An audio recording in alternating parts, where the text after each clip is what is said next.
जो मांग थी उसको मैंने लगातार रेल मंत्री की तरफ से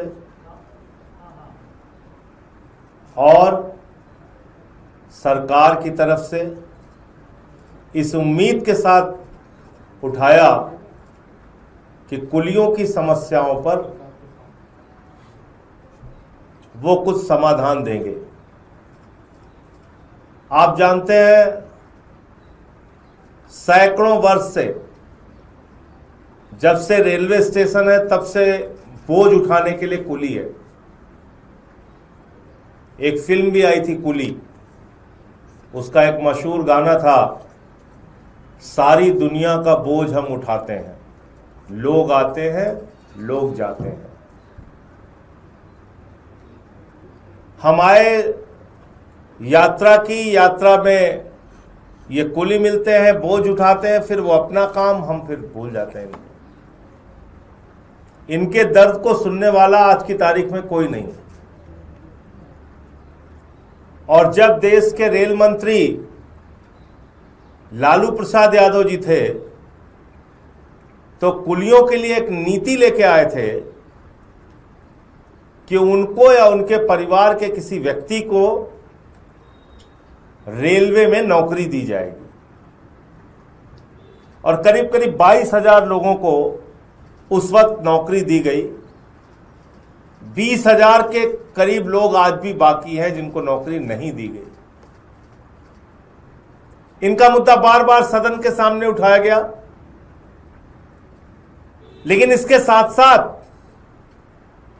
आज की तारीख में जो कठिनाइयां ये जिसका सामना कर रहे हैं, उसमें अब हालत यह है कि कुली के काम को भी निजी हाथों में दे दिया गया। कुली माई ऐप के जरिए कुली का जो काम है, जिसमें उनकी कुछ आमदनी हो जाती थी, उसको भी पूरी तरीके से समाप्त और खत्म कर दिया गया है।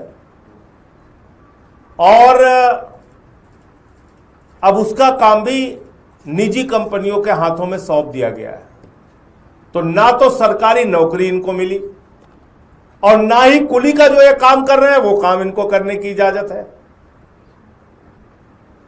तो पूरे देश पे रेलवे स्टेशन पे काम करने वाले लोग,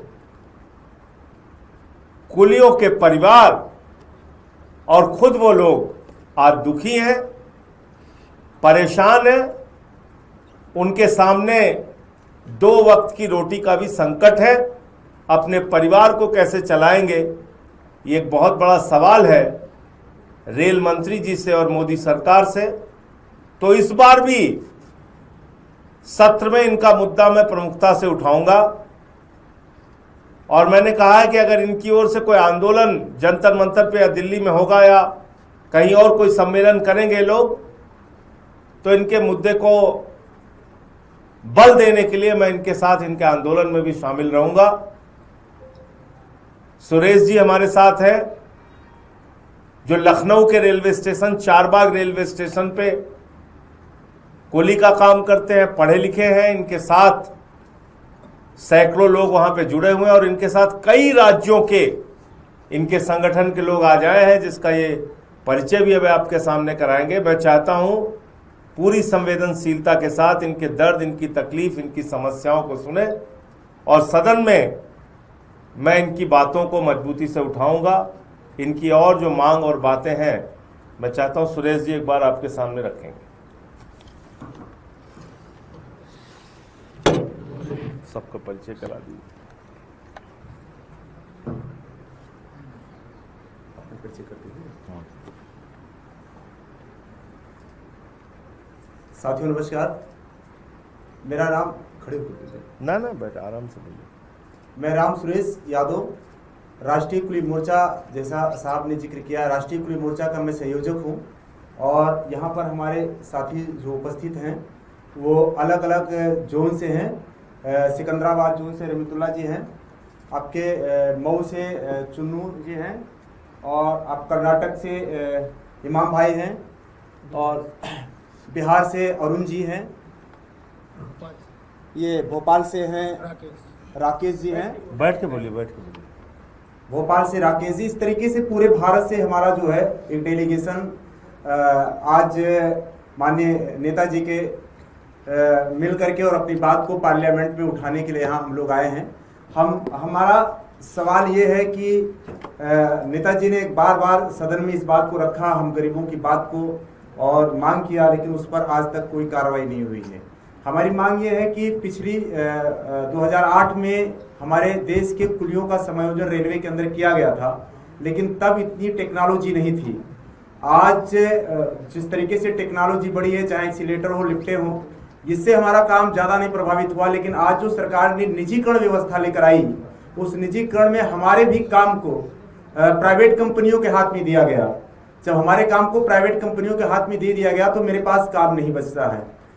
अभी पिछले सदन में नेताजी ने हमारी बात को उठाई, रेल मंत्री जी ने सदन में आकर के ये जवाब दिया कि रेलवे में कुलियों के उत्थान के लिए, उनकी सामाजिक सुरक्षा के लिए रेलवे के द्वारा जो पॉलिसी लाई गई थी, उनके बच्चों को एजुकेशन है, उनको मेडिकल है, उनका यूनिफॉर्म है, उनके रहने के लिए आधुनिक तरीके से जो रेस्ट हाउस बनाए गए थे, जिसमें टीवी है, आरओ है, पानी है, ये सारी सुविधाएं दी जा रही हैं। जबकि ये सारी सुविधाएं इस देश के किसी भी रेलवे स्टेशन पर नहीं दी जा रही है और रेलवे बोर्ड का आदेश है बाकायदा इसका, उसके बाद भी नहीं दिया जा रहा और रेल मंत्री जी इस बात का बार बार जिक्र कर रहे हैं। मैं आप लोगों के चैनल के माध्यम से, माननीय नेताजी के माध्यम से एक बार फिर सदन में इस बात को कहलाना चाहूंगा कि इस देश के कुलियों को जो बताया जा रहा है, इस देश के लोगों को जो बताया जा रहा है कि इतनी सारी फैसिलिटीज कुलियों को दी जा रही है और जबकि नहीं दिया जा रहा है।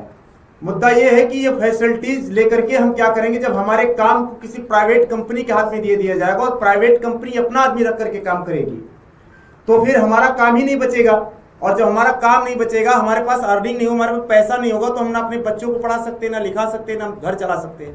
तो पहले तो सरकार से मेरी मांग है, आप लोगों के चैनल के माध्यम से, माननीय नेताजी के माध्यम से हम सरकार तक अपनी बात को पहुंचाना चाहते हैं कि हमको जिस तरीके से 2008 में समायोजित किया गया था हमारे लोगों को, और माननीय लालू प्रसाद जी ने कहा था कि आपको 18 से 50 तक के लोगों को लिया जा रहा है, उसके बाद जो लोग बचेंगे उनके बच्चों को भी नौकरी दी जाएगी, लेकिन वो वादा आज तक पूरा नहीं हुआ है। तो कम से कम आप लोगों के माध्यम से और माननीय नेताजी के माध्यम से रेल मंत्री जी तक जो बात पहुंचाई जा रही है, वो इस बात को ना कहें कि ये सारी सुविधाएं आपको मिल रही है जबकि ये सुविधाएं मिल ही नहीं रही है। वो एक ही पॉलिसी लेके आए, जब हमारा काम किसी प्राइवेट कंपनी को दे दिए हैं तो हमको सरकार में मर्ज कर दें, हमको अपने रेल के अंदर समायोजित कर दें।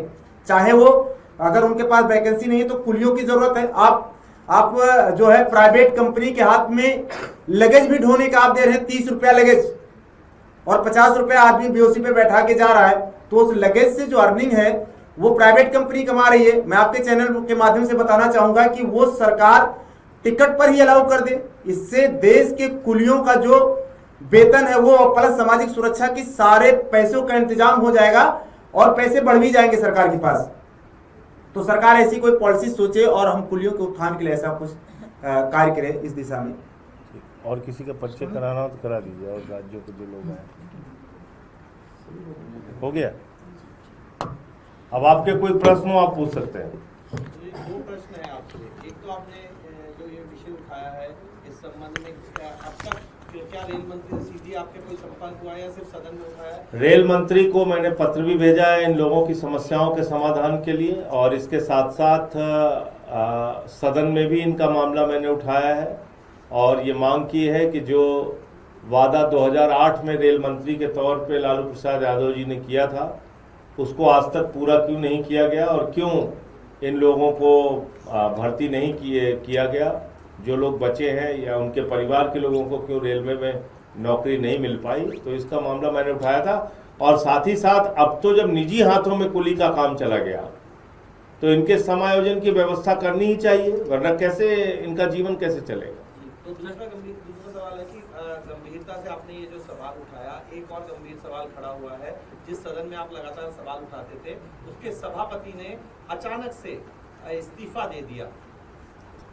देखिए, मुझे लगता है इस पे अभी कोई टिप्पणी करना जल्दबाजी होगी, सारी चीज़ों को देखना चाहिए पूरी बात, क्योंकि एक बड़े संवैधानिक पद पर बैठे हुए व्यक्ति का अचानक इस्तीफा होने से सारा देश अचंभित है। हम लोगों को भी समझ में नहीं आ रहा आखिर हुआ क्या है। तो जब तक पूरी जानकारी ना मिल जाए, पूरी सच्चाई न पता चल जाए, और वो देश के प्रधानमंत्री को और सरकार को ही स्पष्ट करना चाहिए। तो जब तक वो पता नहीं चल जाए तो कुछ भी टिप्पणी करना ठीक नहीं है। मैं ये भी देख रहा हूँ कि प्रधानमंत्री जी ने कितनी देर के बाद, उनके इस्तीफे के कितने समय के बाद एक ट्वीट किया है।